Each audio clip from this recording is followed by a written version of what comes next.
President Biden said on Monday, he did, and that's another thing that we're getting ready to do the financial shit right now. We're going to talk financial stories. We're going to talk about labor. Good night, Porg.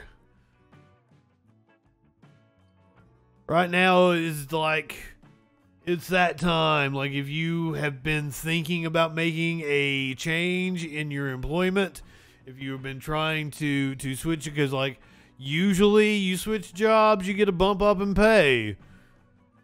If you have been thinking about putting in resumes, getting on the ZipRecruiter, getting on the LinkedIn, now is the time to do it. They keep talking about a recession. I think something is getting ready to happen. I'm not exactly sure what it is.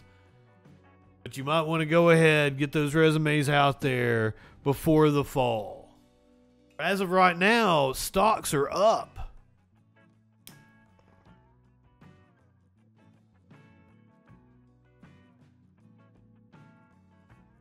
Paul Krugman says the stock market could lose half its value soon. However, Paul Krugman also, I believe he was the one that said something to the effect of the internet will be as consequential as the fax machine. So maybe don't trust Paul Krugman. President Biden said Monday he does not think the U.S. will experience a recession despite decades-high inflation that's showing signs of easing up. The Commerce Department will release its initial estimate of second quarter growth on Thursday.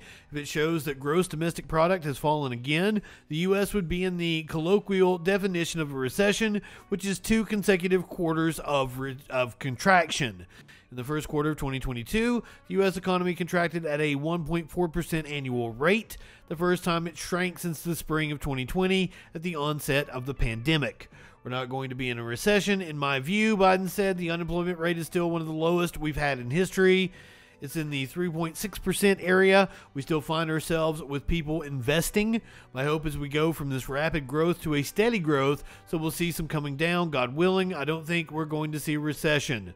The White House has argued that even if the number turns out to show a second straight quarter of negative growth, the U.S. economy was almost certainly not in a recession in the first half of the year, Axios' Neil Irwin reports. In the following definitions of a recession, the White House Council of Economic Advisors recently contended that only economic indicators such as employment, inflation-adjusted consumer spending, and industrial production do not point to a recession. He moved his food bowl. He wants food. Treasury Secretary Janet Yellen acknowledged Sunday that the U.S. economy is slowing down, but she also pushed back against the idea that the U.S. has entered a recession, noting that many of the traditional recession signs are not apparent. The Fed is facing new pressure now that the economy is slowing down. A new attack on the Federal Reserve from Senator Elizabeth Warren is an early sign the central bank faces a rocky path ahead in navigating politics. It will simultaneously face the music for allowing high inflation to take hold and for the economic pain resulting from its efforts to bring down prices. The Fed has left itself in a precarious position, with lawmakers and the public amid soaring inflation and a newly aggressive game of catch-up that risks a recession. Warren writes in a Wall Street Journal op-ed that the Fed's rate hiking campaign, including another 0.75 percentage point expected Wednesday, risks triggering a devastating recession. Fortunately, the Fed has seized on aggressive rate hikes, a big dose of the only medicine at its disposal, even though they are largely ineffective against many of the underlying causes of this inflationary spike, Warren writes, which would be the hiccups in the supply chain, the limited supply of goods, the short supplies of energy and food due to the Ukraine war. That's another factor. I was thinking more the pandemic. There's still a pandemic going on. The Biden administration has been content to put the Fed front and center in its messaging on inflation. And here's the thing, is that Senator Joe Manchin, President Biden, they get to quarantine, they get to do things remotely. Not a lot of workplaces are going to be willing to work with the everyday ham and eggers, as you'd call them, the working class, where people are going to feel the need to go in and work sick and will spread COVID, and this fall is going to look horrendous, isn't it? I'm hoping not. I'm hoping I'm wrong, but fucking... Ooh, doggy. And let's hope it, it's looking like it's going to stay nice and warm and crispy for months to come. Maybe that helps keep the COVID numbers low, but we could see another wave hit the U.S.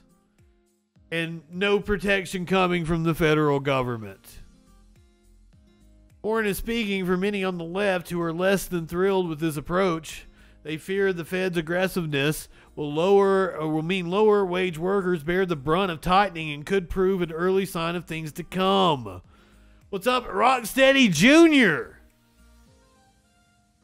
Federal Reserve Chair Jerome Powell has managed generally good relationships with the Biden administration with both sides of the aisle on Capitol Hill. He secured 80 Senate confirmation votes for a second term just 2 months ago.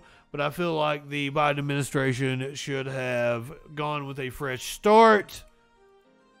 But who am I? Who am I to make these decisions? We do politics here. We do a rundown of the news daily, 8 p.m. Eastern. Now we're on the economics and labor portion of the show. A former teacher says he earns higher pay as a Walmart professional. This is in Canton, Ohio. What was meant to be a funny video unexpectedly went viral. I didn't think it would be this good, but I was like, I'm gonna get a couple hundred likes. So just the fact that it blew up, and I've only been on it for like a year, it was really cool to see just the power of the internet. Seth Goshorn, a former teacher in Canton of nearly 6 years, gave up a fulfilling career for one that better. Well, thank you, Rocksteady Jr. We're glad to have you. Thank you for being a freaking follower. And making about $20,000 more. Last year I made about 43K teaching, so not anything terrible, but it also still left a lot to be desired. Seth, who has a degree in early childhood education, is now a Walmart coach. And more than a month into his new job, he says it's been a smooth transition. Not having to go get a degree, spend more money to make a little bit more money, being able to move up through a company that trains you for what they want you to be able to accomplish. This is so sad. And said he would not discourage anyone from teaching, but he acknowledges educators need better support. Now this is a scheduled for 40 hours. This could be classified as what they call perseverance porn. So we're looking at this guy, and like most people would react to this not as the dystopian sign of late stage capitalism that this is. No. Most people would look at this like, oh, he's making 20 more grand at the Walmart. Good for him. He's happy. Blah blah blah blah blah. I do indeed have a Discord.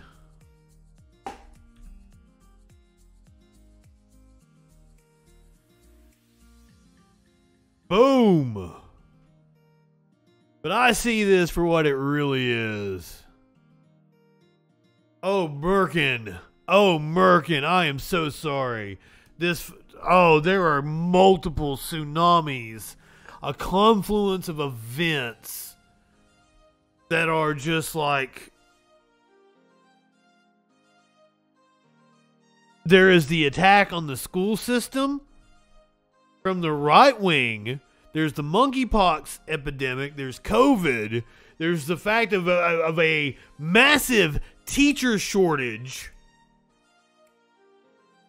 All coming together here this fall in the United States. And I'm worried about once children start having outbreaks of monkeypox, and the news has conditioned them to think of it as a gay person disease that was mainly being spread by men having sex with men. They're going to use that as fodder coming after teachers. I've already seen it.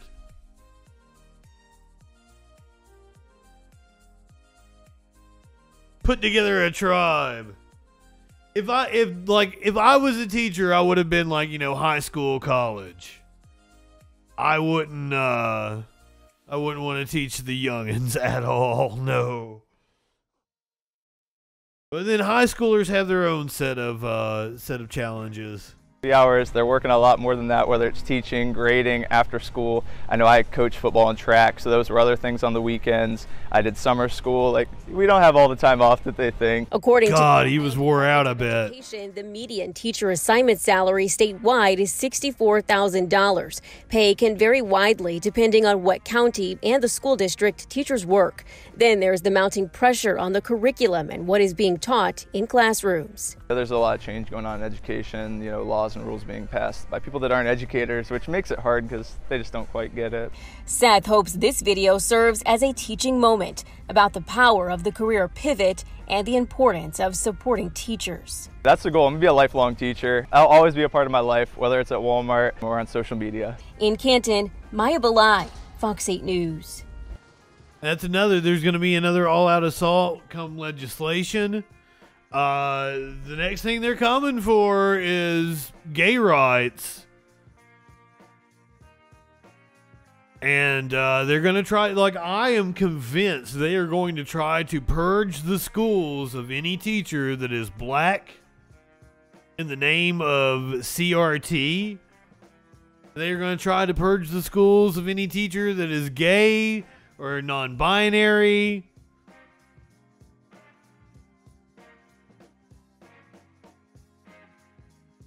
It's coming, and it's coming to a school this fall.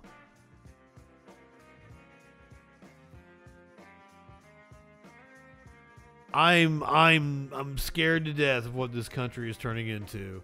As if it's ever been all that good. This dude making more as a Walmart coach than he was as a teacher. This despite the fact that, Walmart is notorious for unfair labor practices. That tells you how shitty being a teacher is. 2 Philly Walmart workers sue retail giant for alleged labor violations. The workers claim the company violated Philadelphia's Fair Work Week law by regularly making unexpected and last-minute changes to their schedules. 2 former Walmart employees filed a lawsuit on Tuesday against the retail giant, claiming the company violated their rights to a predictable and regular schedule. Donald Washington and Simone Wilder, both former employees at the Bustleton Walmart on Roosevelt Boulevard, filed a suit against Walmart on Tuesday, claiming the company regularly violated Philadelphia's Fair Work Week ordinance. Washington and Wilder are filing the suit on behalf of what could potentially be thousands of hourly non-exempt Walmart employees in the city, said David Huing, a lawyer on the suit who works at the Community Legal Services. We take the requirements of the Philadelphia Fair Work Week ordinance seriously and have policies in place to comply with it. We will respond to the lawsuit as appropriate once we are served with the complaint, Randy Hargrove, a Walmart spokesperson, said in a statement. Boo, Randy Hargrove. Well, he's a coach. He's not an associate. I need to hit the content warning for this next story. I can't believe that another sign of the late stage capitalist dystopian hellscape. Hellscape that we are currently living through.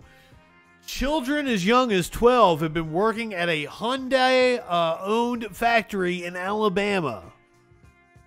Hyundai? I still don't even know. Underage workers have been reportedly working at a Hyundai-owned supply factory in Alabama, according to a report published on Friday by Reuters. Children as young as 12. 12. We are back to child labor violations.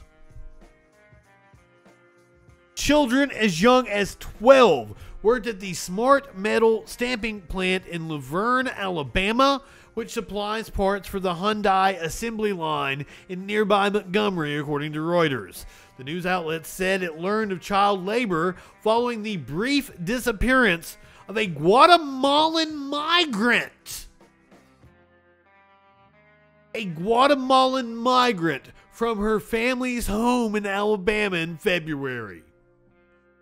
Pedro Tees, the father of the soon-to-be 14-year-old girl, confirmed with Reuters that she and her two brothers, aged 12 and 15, were not attending school and working at the plant.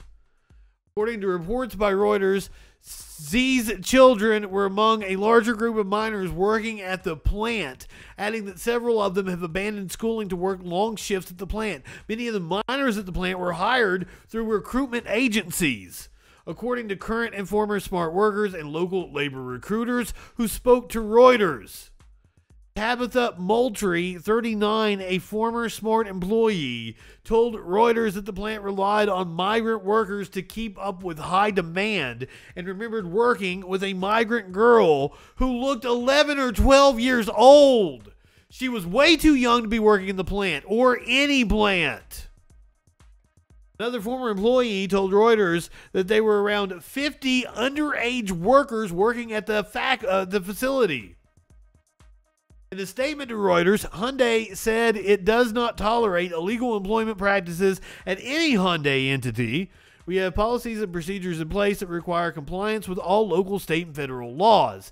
In a separate statement, Smart told Reuters the factory denies any allegation that it knowingly employed anyone who is ineligible for employment, adding that it requires these agencies to follow the law in recruiting, hiring, and placing workers on its premises. All that is over now, the father told Reuters. The kids aren't working, and in the fall, they will be in school. Did the father know about this? Did the father know about this? Hey, Battle Opossum, speaking of wrestling, we're going to talk about wrestling here in a little bit.